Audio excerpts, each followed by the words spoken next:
Good morning and welcome to today's press conference. Before we begin, I have a few important preventative measures to share. To prevent disruptive and potentially harmful audio feedback incidents that can cause injuries, we remind all in-person participants to keep their earpieces away from all microphones at all times. When you are not using your earpiece, please place it face down on the middle of the sticker for this purpose that you will find on the table. Please consult the cards on the table for guidelines to prevent audio feedback incidents. These measures are in place so that we can protect the health and safety of all participants, including the interpreters, and conduct our business without interruption. Thank you all for your cooperation. My name is Mia Rabson. I am with the Canadian Press, and I'll be moderating this event today. We have with us Laurie-Anne Kempton, the Assistant Secretary to the Cabinet for Communications at the Privy Council Office, who will be making some opening remarks, and she will introduce the remaining people on the panel. After that, we will come to the room for questions. One question, one follow. If you are online, please use the raised hand function if you have a question. Please proceed. Good afternoon and welcome. My name is Laurie Kempton, and I'm the Assistant Secretary to the Cabinet for Communications with the Privy Council Office. I am joined today by Sarah Stinson, Director of Operations, Democratic Institutions at the Privy Council Office, Vanessa Lloyd, Chair of the Security and Intelligence Threats to Election Task Force, Bridget Walshe, Associate Head, Canadian Centre for Cybersecurity, part of the Communications Security Establishment Canada, and Larisa Galadza, Associate Assistant Deputy Minister of the International Security and Political Affairs Branch at Global Affairs. Les personnes suivantes se joignent à nous virtuellement. Greg O'Hayan, Directeur général, Police fédérale Renseignement de sécurité à la Gendarmerie royale du Canada, et Anam Alvi, dirigeante exécutive, Direction des opérations, Service canadien du renseignement de sécurité. I would like to acknowledge that I'm speaking to you from the traditional unceded territory of the Algonquin Anishinaabe people. Earlier this year, we added a new measure to help safeguard Canada's democracy during the 45th general election by holding weekly technical briefings to update Canadians on possible interference. L'ouverture, la transparence et la communication opportune avec l'ensemble de la population canadienne sont essentielles pour protéger nos élections. Pas seulement pour transmettre de l'information, mais aussi pour que les Canadiens et Canadiennes puissent exercer leurs droits librement et équitablement et continuer d'avoir foi en l'intégrité de nos élections. These principles remain vital. In the fight against foreign information manipulation and interference, knowledge is power. And so I am pleased to be here with my colleagues to speak with you about another first-of-its-kind tool, the publication of the General Election 45 Retrospective Report, which includes the Security and Intelligence Threats to Election Task Force After Action Report. Ces rapports décrivent ce que le gouvernement a fait pour se préparer pour la 45e élection générale du Canada, son intervention et ce qu'il fait pour rester prêt à l'avenir. Ensemble, les rapports contribueront à sensibiliser la population et à renforcer sa résilience en faisant la lumière sur les incidences d'ingérence étrangère qui ont été observées pendant la période électorale. The panel that administers the Critical Election Incident Public Protocol was first established in 2019. The panel is composed of 5 senior public servants, the Clerk of the Privy Council, the National Security and Intelligence Advisor to the Prime Minister, and the Deputy Ministers of Foreign Affairs, Public Safety, and Justice. Independent reviews of the 43rd and 44th general elections called on the government to better communicate and publicize the existence and mandate of the panel, as well as its decision-making process. This is why the most recent election saw a new level of transparency. Pendant la période électorale, nous avons organisé chaque semaine des séances d'information technique, publié des documents et des fiches d'information, et fait la promotion d'outils et de ressources en ligne à l'intention des Canadiens et Canadiennes. Le groupe d'experts a orchestré la collaboration du gouvernement du Canada avec les partis politiques, les plateformes des médias sociaux, les représentants du gouvernement et d'autres pays. We will continue to be transparent, including through today's publication of the retrospective reports. Notably, the reports conclude that Canada had robust measures in place to protect our election. While foreign actors attempted to undermine it, they did not affect the integrity of the election. There were no significant security incidents observed during the election, no cyber threats, and no incidents of violent extremism. When Canadians went to the polls, they freely and fairly exercised their right to choose their democratic representatives. The retrospective report reviews the activities that were undertaken for the first time during this election, such as the weekly media briefings and engagement with various groups. The site task force report provides a detailed look at what site expected to see in the lead up to the election, its observations of threat activities during the election, and actions it undertook to safeguard Canada's democracy.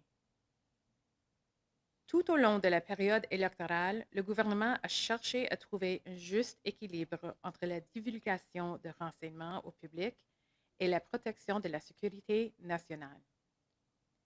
Le groupe d'experts a soigneusement évalué si la diffusion de certains renseignements pouvait, par inadvertance, amplifier l'ingérence ou influencer indûment les décisions des électeurs.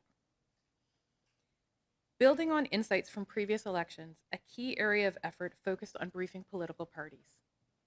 These briefings supported the parties' informed and effective responses to potential foreign interference attempts. Additionally, the government held meetings with major social media platforms to flag and discuss incidents or threats to the election integrity observed either by the government or by the platforms themselves. As with previous elections, Global Affairs Canada issued information to foreign diplomatic missions in Canada regarding expectations and acceptable diplomatic practices during the electoral period. Global Affairs Canada also issued a formal reminder to reinforce diplomatic protocols, deter attempts at interference, and maintain mutual respect and understanding. This report demonstrates how the Government of Canada has strengthened its ability to assess threats, coordinate responses, and enhance public confidence. It concludes with lessons learned and recommendations related to the preparedness, engagement, collaboration across jurisdictions, transparency, and governance. These recommendations for future development will help ensure that Canada's democratic processes remain safe, fair, and transparent. Looking ahead to future elections, these lessons will serve as both a reference point for progress and a foundation for further work to safeguard our democracy in an increasingly complex environment. La protection de notre démocratie n'est pas une tâche ponctuelle. Elle ne se limite pas à la période électorale. Nous devons déployer des efforts constants pour promouvoir l'intégrité démocratique. And we need an informed, engaged, and resilient public. We will continue to adapt and counter threats to our democracy while upholding the values, principles, and interests of Canadians. Thank you. Thank you very much. We'll go to the room for questions. One question and one follow. We'll start with Remy Autier from CPAC. Bonjour. On a vu dans le passé aux États-Unis parler des known-knowns, known-unknowns. Est-ce que vous estimez qu'il y a des unknown unknowns? Est-ce qu'il y a des angles morts que vous devez considérer, des choses qui auraient pu passer sous le radar durant cette élection? C'est une très bonne question. Je vais tourner vers mes collègues pour m'aider avec la réponse. Sûrement, il y a des choses qu'on n'était pas au courant. L'information, l'environnement informatique, il y a tellement d'informations, tellement de choses qui se passent que ça se fait du sens qu'il y avait. Vanessa, Larisa, d'autres choses à ajouter? Oui, merci pour la question. C'est sûr que le travail des agences de la sécurité nationale, ça continue pendant les élections, avant les élections et après. Et c'est vraiment possible qu'on va avoir d'autres informations qui traitent les événements qui ont passé pendant la période électorale. Mais je peux vous assurer que le travail va bien continuer par les agences comme le CSIS, par exemple, la GRC. Et on va faire on va utiliser tous nos outils pour continuer les enquêtes, soit sur le côté de l'ingérence étrangère ou dans la possibilité des autres menaces au Canada. Sorry, just going to break in quickly. If you could just reintroduce yourself with your title before you answer, just to make sure everybody is aware who you are. Thank you. Et puis, question de suivi. Euh, on voit qu'il y a plusieurs pays qui sont ceux qui reviennent généralement dans les rapports sur l'ingérence étrangère qu'on a vu par le passé. Est-ce que la situation géopolitique a fait en sorte que le Canada est peut-être moins à risque maintenant que lors de la dernière élection, ou est-ce que, au contraire, on est plus à risque? Est-ce qu'il y a des facteurs mondiaux qui font en sorte que le risque était peut-être moins grand cette fois-ci? Comment ça a pu influencer?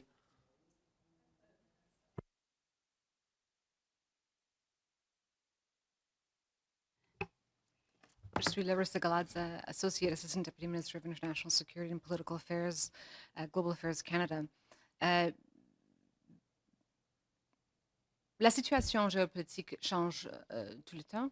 Nous essayons de toujours rester au courant. Mais les intérêts des pays dont on parle dans les rapports sont plus ou moins stables. C'est-à-dire, ils agissent pour avancer leurs intérêts. Et je pense que nous avons fait du bon travail pour informer les Canadiens et Canadiennes au début de l'élection quels sont ces intérêts. Bonjour, Bridget Walshe, Associate Head at the Canadian Center for Cybersecurity, part of the Communications Security Establishment.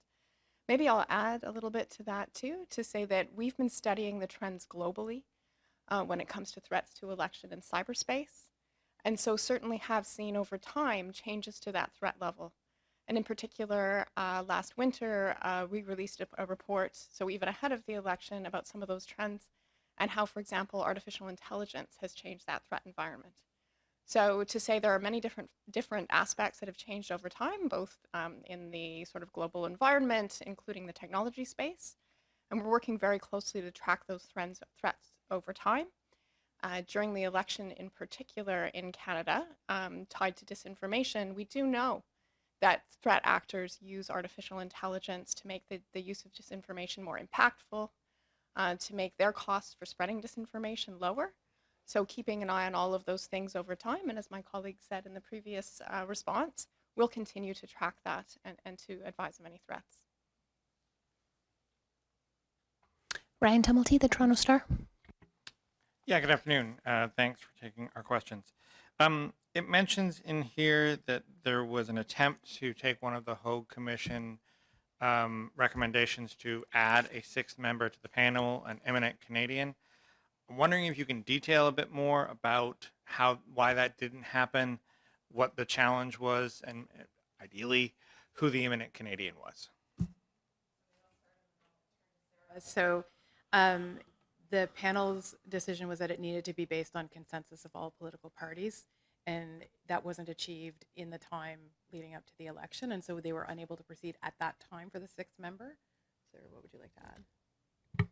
I would just add that Sarah Stinson, Director of Operations from the Democratic Institutions Secretariat at the Privy Council Office, that the government continues to consider Commissioner Hogue's recommendations on a go-forward basis in terms of continuously improving the measures that are in place to respond to these threats, and that will be considered as future measures to protect the elections going forward.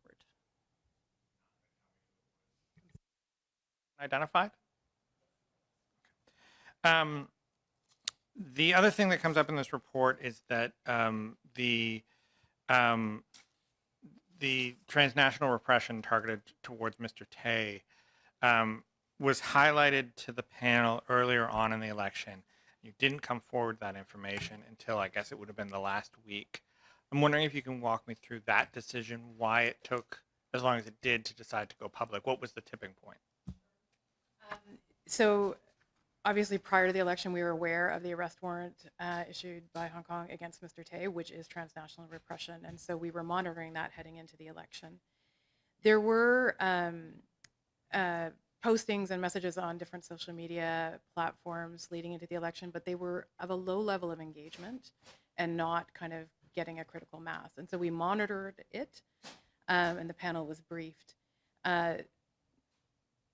I would say probably in the week before we came forward on that, it started to move to other platforms, and there was an increase in the number of messages and the increase in the awareness of it, and so it was amplified. And so the panel felt that it was important that this group inform Canadians before Election Day so that people in the riding could make a free and informed decision. We'll go online for questions, and then if we have more time, we'll come back to the room. We'll start with Christopher Nardi from the National Post.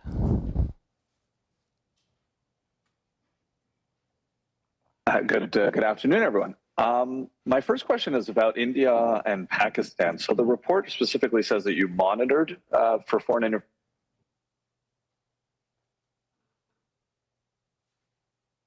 So am I correct to read between the lines in that you detected no foreign interference activities throughout the election from either India or Pakistan? I think we lost a bit of your question, Chris. Can you just repeat it, please? Oh, can you hear me? Yes, we can hear you now. Oh, sorry. I don't know what sorry about that. So basically, in the report, you mentioned India and Pakistan that you investigated potential foreign interference, but ultimately you don't make a determination in the report as to having not or found something. Is it fair to then infer that there was no detected foreign interference by either India or Pakistan in the last general election? Thank you. Thanks, Chris, for the question. Vanessa Lloyd, the chair of the Security Intelligence Threats to Elections Task Force. You will recall that at the outset of the election, we made some assessments with regards to the intent and capability of both of those threat actors. So the report, again, highlights what that initial stance was. And we were alert to the possibility that one had an intent and the other could potentially conduct. And so what we monitored over the period were for any activities in that regard. And what I could assure you, Chris, is that in all instances of any suggestions of potential foreign interference, they were thoroughly examined by and pursued by the members of the site task force and brought forward to the panel. And those, in all cases where we thought there was where the panel determined and directed us that we needed to come forward, those were brought forward to Canadians through the tech briefs. Chris, do you have a follow-up? And I do. And regarding Don Valley North specifically, so obviously, I think I put this question to you during the election. It's a riding that keeps coming up in terms of attempted foreign interference, and it's not the only one. So I was wondering, has the panel come to any determination of that specific ridings like Don Valley North in the future may need particular attention or particular safeguarding? And if so, what could those measures be so that we stop hearing about this happening constantly in specific ridings which are heavy with specific communities?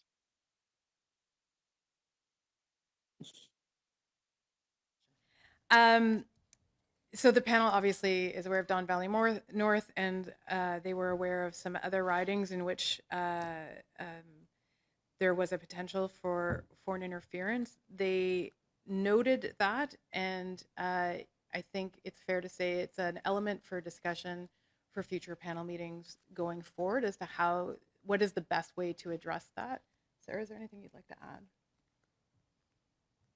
Nothing in particular, except to say that the information that the panel receives, the intelligence that it receives, is all deliberated upon, assessed. The panel continues to meet even outside of the election period, so that these kind of lessons and approaches for going forward can be considered for the 46th general election. We'll go to Emily Hawes, the Globe and Mail. Hi there. Thank you for taking my question. I was just curious. We don't know, we're in a minority parliament. We don't know when the next election might take place. So what are you doing kind of in the interim, if anything, to sort of prepare for the next election or to continue to sort of monitor the environment, I suppose? Start and colleagues can join in. I would say all the member agencies of site continue to exercise their full authorities and their mandates and are examining things. And as Sarah said, the panel continues to meet, obviously less frequently than they did during the general election period, but just to be up to date on things, mindful that it is a minority parliament. Sarah, or Vanessa, is there anything you'd like to add? Yeah, I think I would add that in addition to the ongoing work, we have said a number of times at these tech briefings that resilience against threats of foreign influence and interference in particular is, I think, as you maybe said in your opening remarks, Laurie-Anne, whole of society obligation, and we would remind citizens that the tools that we published over the course of this particular effort to monitor the elections remain available to Canadians, so both on the Democratic Institutions website and also through publications of the various site member agencies.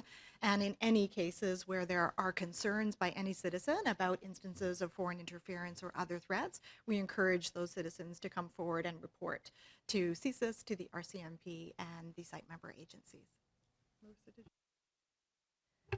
Yeah, thanks, Emily, for the question. I think I would point out that we know that threat actors understand that the time between elections has as much opportunity for them as the elections themselves. And so I can speak for the rapid response mechanism at Global Affairs Canada that it maintains a high level of operation on its core mandate, watching the information environment for information operations targeting our global interests. And we also continue to work with the other members of the site task force, not necessarily formally as site, but because they are partners in this, and because we saw in GE45 just how much we can do when we work together. So that work is ongoing, and we also continue to lead in the G7 as the Secretariat to the G7 RRM, and in this our presidency year, events and capacity building to ensure that we are as strong as possible, that we have as many partners as possible, so that when GE46 rolls around, we are ready. Thank you. Sorry, just to also add, and building off of what Vanessa said, we continue our engagement with stakeholders as well. So that includes civil society, that includes academia, all of whom have ongoing interests in this space. We also continue to engage with key industry partners, whether that be social media platforms or otherwise, all in an effort to ensure that we keep abreast of the evolving environment and that there is preparedness well in advance, and we can continue to refine, reform, and ensure that the tools are available to Canadians to help mitigate the threats. Emily, do you have a follow? I do. I don't know if this is, I recognize you're all kind of in your own departments, so those might be kind of hard to quantify, but I was wondering, do you know how much the site task force cost, like how much it was budgeted for, like any kind of budget line item on it? I don't know, sorry, Emily, I don't know that we actually have an answer to that we can give you right now, but I'm looking at everybody leaning towards the microphone, so go ahead. Hi, Bridget Walshe, Associate Head at the Canadian Centre for Cybersecurity. I think really important to note that while we do put a dedicated, focused effort that is increased during an election period to provide enhanced monitoring, we're working all the time. So I think Vanessa mentioned, we look at these threats on a regular basis. So we're all working every day under our mandates. Within the Cyber Center and the broader CSE, we're very focused on understanding the cybersecurity threats that are posed to democratic institutions writ large, sort of not just in the election period. Maybe tricky to measure, but it's a part of our everyday business.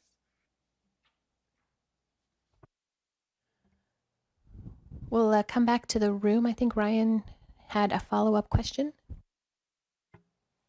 Yes, you mentioned in your reports that social media companies have less tools when it comes to protecting democracy in elections. That's something that you encountered. did you get any sense as to why that is, and how does that affect the panel's work? Dealt with the social media companies. Sure, thank you. Sarah Stinson, Director of Operations, Democratic Institution Secretariat at PCO. Leading up to the general election, officials met with social media platforms bilaterally on 3 separate occasions in the fall of 2024 up to spring of 2025. That was really an effort to sort of build those relationships, to understand what kind of practices, standards, community standards they had in place, and to ensure their sort of responsibilities with respect to integrity, transparency, and accountability during the election. During the election period, we met with them 3 times multilaterally, where all the platforms came together. That was to share information in terms of what they were seeing, what we were seeing, in an effort to, advise them if in fact there were issues that we wanted to bring to their attention. We also had an after-action discussion bilaterally with each of the platforms following the general election. The RM Canada engages with social media platforms when we see something that we believe might be against their terms of service. So any of these instances where we saw coordinated, inauthentic behavior, and we flagged to social media companies, they do have the tools to look and see, can they corroborate what we're seeing. So when we've worked with them before the election, during the election, and we continue to work with them. And then they take it on. They make the assessments using the information they have, which is more than we have, because they've got more of the technical data, and take the action they feel is appropriate. And then one just follow up. One social media company in particular that keeps coming up in these reports and by-elections and this and leadership races is WeChat.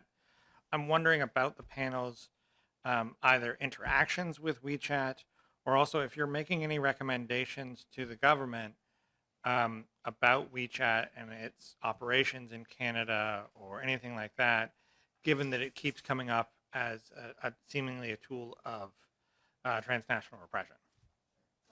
And then I'll invite Larisa to join in. So the panel did not deal directly with WeChat. They were obviously briefed of the different things we saw, the Yulia Yumian account and the activity there. This group is not in the process of making a recommendation to the government on that basis. But Larisa, do you want to talk about the engagements with WeChat?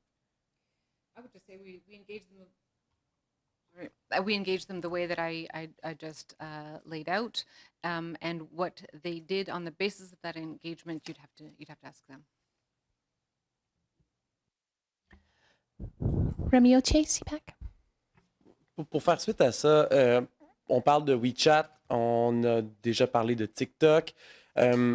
La présence de plus en plus grande de ces plateformes-là dans la vie des Canadiens, particulièrement de certaines communautés, qu'est-ce que ça vous dit sur l'avenir, sur la capacité des autorités canadiennes à bien monitorer, à bien surveiller, à bien s'assurer qu'il n'y a pas de désinformation, que le message se rend de façon correcte aux citoyens canadiens? Est-ce que vous avez des craintes par rapport à ces plateformes-là et la capacité de collaborer ou non avec ces entités-là? Si c'est bien correct, je vais répondre en anglais pour être clair. So in the course of our discussions, we've tried to be clear that as part of the whole of society response to these types of threats, that there is a shared understanding that between both platforms and the government and members of SITE, that we collectively have a responsibility for helping to safeguard elections and outside of the election period, the democratic discourse that makes for a healthy society. In relation to where your question is going, there are millions of users on many social media platforms. And what we have concerns about is when data from those platforms return and can be used for influence or interference activities. And Larisa may wish to speak afterwards about some of the things that we saw in the campaign in terms of inauthentic amplification. So we would say that outside of the election period and in election period, Canadians should be cautious about their use of social media platforms and should be mindful of how those platforms can be used in ways that create situations that threat activity could happen and specific to them. And again, I'll go back to our very first technical brief and the backgrounder and tools that were issued in support of that, where tools on detecting mis and disinformation and how to be digitally savvy were shared with the media and Canadians as well. And I can only underline that the more Canadians understand about who owns these platforms, where they're operated, who's on them, who's behind the accounts, the better they can make decisions for themselves about the information that they consume. And I think that inside the election, you saw how we communicated, but during those media briefings, I think we also gave you an indication of the other times when we're communicating with Canadians about that literacy. So the RM Canada does issue public reports as RM Canada, as G7 RRM, and I have no doubt that my colleague at the other end of the table is going to can say something about the awareness that our cyber community tries to raise. Yes, absolutely. Thanks. So, as I said, we do a lot of work to understand the threats that sit out in cyberspace. And a lot of that, when it comes to mis and disinformation, is understanding the actual tools and techniques being used by cyber threat actors to spread mis and disinformation. And we do it continually to keep our understanding up to date, because those threat actors change very quickly. Like we've seen in the last couple of years how much easier it is to access artificial intelligence tools, for example. So we also regularly update the advice and the guidance, the tools for Canadians, so that they can better recognize mis and disinformation.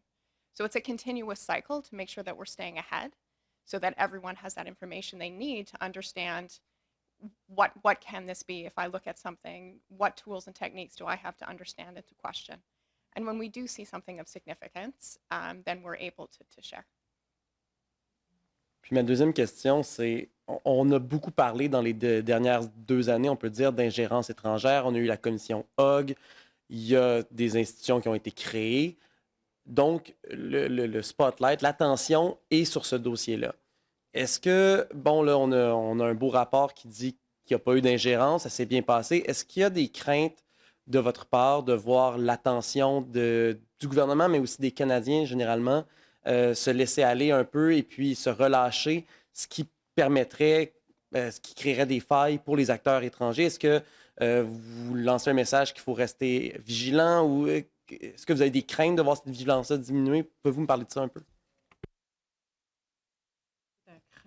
Mais on a besoin d'un public, des Canadiens et des Canadiennes qui sont informés, qui comprend l'information qu'ils consument, soit sur les médias sociaux ou en général. Je crois qu'on a eu une chance pour des bonnes leçons pendant les derniers 2 ans. C'est quoi l'ingérence étrangère? Comment ça pourrait se manifester, être présent. Alors, de notre côté, ou pour moi j'aimerais que les Canadiens soient toujours prudents. On va toujours avoir la chance de communiquer avec eux, de donner des rappels, des bonnes pratiques, parce que ça pourrait changer. C'est un environnement tellement complexe, et on pourrait devenir qu'il va y avoir des changements dans les techniques, les tactiques avec l'ingérence étrangère. Je ne sais pas si quelqu'un d'autre veut ajouter. I would only add, as some of my fellow panel members have indicated, it's an effort in continuous improvement. And I think that what we saw through Commissioner Hoag's report and her recommendations was those efforts of continuous improvement in order to keep abreast of the evolving context are really important. We do that in a multitude of ways, as you've heard. We also look internationally to see what some of our international partners are doing, because very often, to ensure that our measures meet the moment, we learn from the experience of others. Thank you very much. This will conclude today's press conference.